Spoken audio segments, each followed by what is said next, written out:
We've all heard the phrase, "The Lord works in mysterious ways." That rhymes. Didn't it that way? And sometimes God works in ways that we don't often see. Sometimes directly into our lives, sometimes indirectly. But He has His ways of getting things done that He believes and He knows need to be done.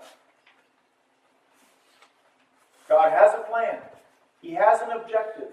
And it will come to be. And He said, I want you to participate in that. He's looked at us and said, you have a role. Here's your role. What will you do? And this happened with the Christmas drama. We're going to look at Act 3, getting into position. This is found in Luke chapter 2. Luke chapter 2. This one's a very short passage. We're going to be looking at verses 1 through 5.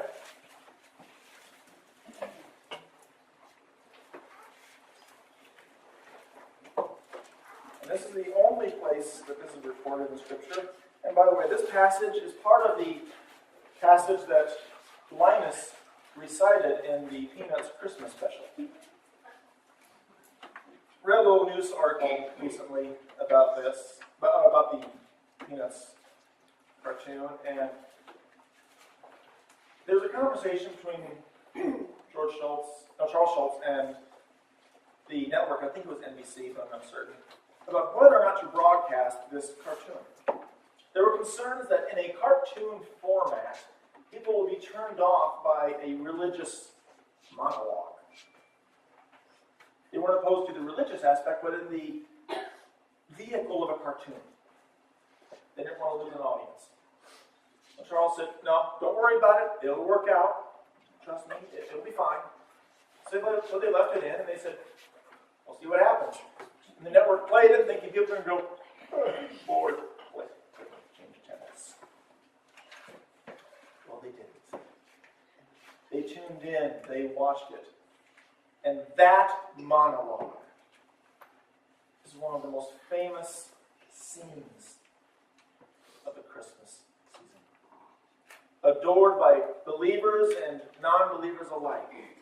And what Linus did, stood up there and spoke what he believed.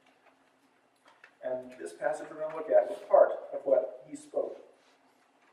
I'm going to go ahead and read all 5 verses. Now in those days a decree went out from Caesar Augustus that a census be taken of all the inhabited earth. This was the first census taken while Quirinius was governor of Syria. And everyone was on his way to register for the census, each to his own city.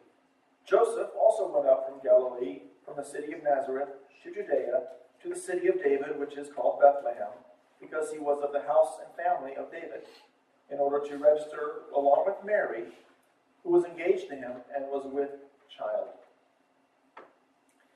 Caesar Augustus, the emperor, decided, I'm going to call for a census. Now we have censuses here in the United States to count how many people are where. But Augustus said, I want this census so I can tax people. So as you can see, taxes are nothing new. But he said, I want to get more of their money, so I'm going to tax them more. So in order to do that, I'm going to make them go to their native lands. Now, there are many skeptical scholars who say, there's no record anywhere else of this ever taking place or having ever occurred before. And they say that the biblical record, we can't believe that because, well, it's the Bible. So discount that. So this didn't happen because it never happened before. Well, nothing happens before until it happens for the first time. So Caesar says, we're going to have a census. And I'm going to make them go to their hometowns. I'm going to make them register. I'm going to tax them. And here we have Mary and Joseph. She's 9 months pregnant. They're living in Nazareth, about 60 miles north of Bethlehem. Now, ladies, any of you interested in either riding on a donkey or a horse or walking 60 miles at 9 months pregnant? Husbands, don't try making them. I've got a whole story on something like that. Not 9 months pregnant, but after the birth. Another time. But 9 months pregnant, they say, we've got to go down to this town. Now, have they ever been to Bethlehem? Don't know. It's possible they had never been there. They lived their entire lives in Nazareth, so all they may have known was Nazareth. But now they have to go to another town, long distance, and the journey was not guaranteed to be easy. They had to go over the mountains and valleys. They could have had downpours. Who knows what would have happened? She could have died. He could have died. Who knows? It was going to be treacherous. But Caesar has spoken. We will go. Now what's interesting is this. Augustus could have called for the census 2 months earlier. He could have called for it 2 months later. He called for it at this precise time. At this precise moment. Why? And why did he require people to go back to their native hometowns where their family is from? Why? Now, Mary and Joseph, when they got word of this, they didn't say, he wants us to do what? I'm pregnant. I am not going anywhere. He can tax me right here, right? I don't have to go anywhere for him to tax me. He can just do it. I'll just give him the money. I'm not going anywhere. You know how dangerous it can be? Forget Caesar. I'm staying. We don't have that. Instead, what did Joseph and Mary do? In verse 4, Joseph also went up from Galilee to the city of David, which is called Bethlehem. Caesar has spoken, and they simply went. They went. No indication of bickering, resentment, or resistance to the order. Now, in essence, they were obeying God. How? They loved God. And they knew if they're going to obey God, they have to obey the authorities that are there. And the authorities said, you will travel. And so they said, we will travel. As hard as it may be, as dangerous as it could be, we will go. And they happened to get to Bethlehem at just the right time. Wow, what a coincidence. That Caesar happens to call the census at this time. Happens to require them to go to their hometowns at this time, so that she can give birth at this time. Wow, what an act of God. God saying, I have a plan, I have a mission, and I'm going to make sure that which I want to have happen will happen. And this isn't the only time this has happened. The book of Micah records that Cyrus is also used. And there's something interesting also about this. Augustus and Cyrus, neither one were Jews and neither one were believers. And yet God said, I will use outside sources to accomplish my mission. God works in mysterious ways. And he makes sure that the people that he needs in certain places will get there. But sometimes he has to do some. Because sometimes we're not inclined to do it on our own. There was no motivation for Joseph and Mary to go to Bethlehem. She could have given birth right there in Nazareth. She would have been quite content. But the prophecy says that the Messiah will be born in Bethlehem. It had to happen. So how is God going to get them there? Well, he could have sent an angel and said, Mary and Joseph, guess what? Good news. You got to go down to Bethlehem. Just trust me. God said, I'm going to use the government to nudge them. And they went. They went. God works that way sometimes. Uses things outside of us to motivate us to do what He's asked us to do. We may not often see it. We may not even know exactly what's going on or how it fits. Just that something happens. We have to respond to it. We have to do what we need to do. But God is at work. God is at work doing something. In order to know that, we have to be seeing what's going on around us. Act 1. We have to see what God's doing in us. Act 2. Now we can see what God's trying to do and nudge us and move us to get us into position. Act 3. My house also comes together.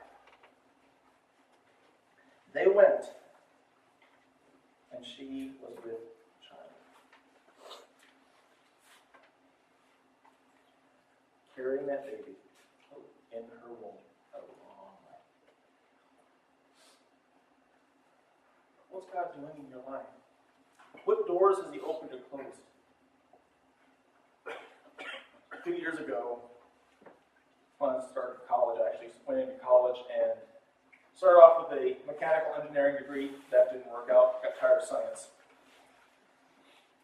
So I took my mother's sage advice and went into biblical studies for a semester. Took one class where the professor spent about 2 hours defining is. This was before Bill Clinton. And I had enough of defining is, so I left that school, went to a junior college, got an associate's in business, then went back and got my bachelor's in political science with a concentration on campaign politics. That's what I wanted to do. That was my dream, to go into campaign politics. And by the way, I still love many things about the campaign, the game of the campaign. I still enjoy some of that. Much of it, though, appalls me and sickens me. But I wanted to do that. So I got the degree, ran for office in 1996, didn't win. I was young and 21, stupid. But then my wife and I moved out to California, worked on a state senate campaign out there, got to hobnob with the big wigs and influential people in politics, had a blossoming career. Moved back to Texas. I had enough in California. We moved back to Texas, had to come back to the South. A year and a half in California was enough. But came back to Texas and worked on some campaigns there.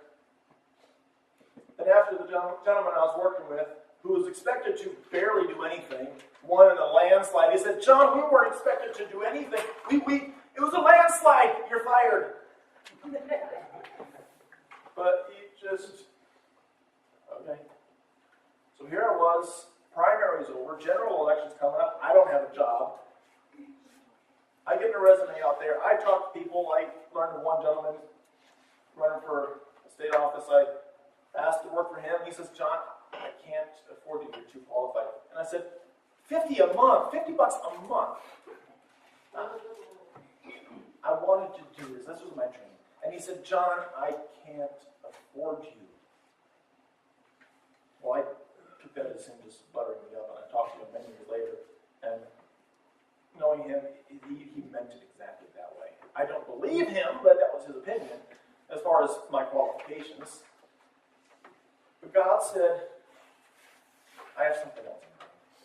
I went to many people and asked them, "What's going on?" And they looked and said, "Here's everything you did right, here's everything you did wrong, and you should have no problem getting onto a campaign in a significant position." But nobody would hire me. And I went, "Why?" And no one could figure it out. It was a complete mystery. So I went to God and said, "God, what's going on?" And God said, "Thanks for asking. Remember that question when you were 18 years old? Let's go back to that." And I went, "Oh yeah, the one about going into ministry." Yeah. I had to address the question God had been asking. God knew what I was going to say ultimately. He knows what our final answer is going to be, but sometimes he has to nudge us. He has to get us into position. He has to change things in our lives, work around us, and that's what God did. God said, I'm closing these doors. I'm shutting that down because I have something better for you. And I said, God, I'm not making you happy. I want to make you happy. Yes. I said yes. God nudged. God moved. God worked. Just like he did with Mary and Joseph. He used someone on the outside to move them into position. How's he moving you into position? What doors is he opening? Maybe he's asking you to take a leadership role, lead this group or that group, to serve in this position and in that position, to do this or do that, talk to this person, talk to that person. What is he asking you to do? How is he moving you in that direction? Is he asking us to serve him? What did he say? What's been the answer?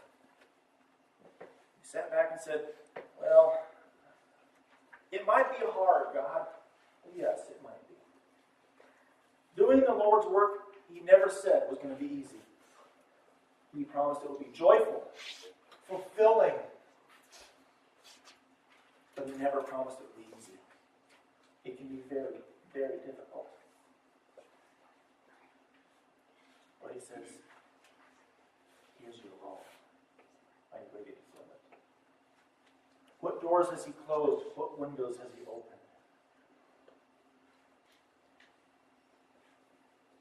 God works in mysterious ways. How's he working with you? Are you willing to say, Lord, here I am. I'm going to take those steps and move along your path in your direction.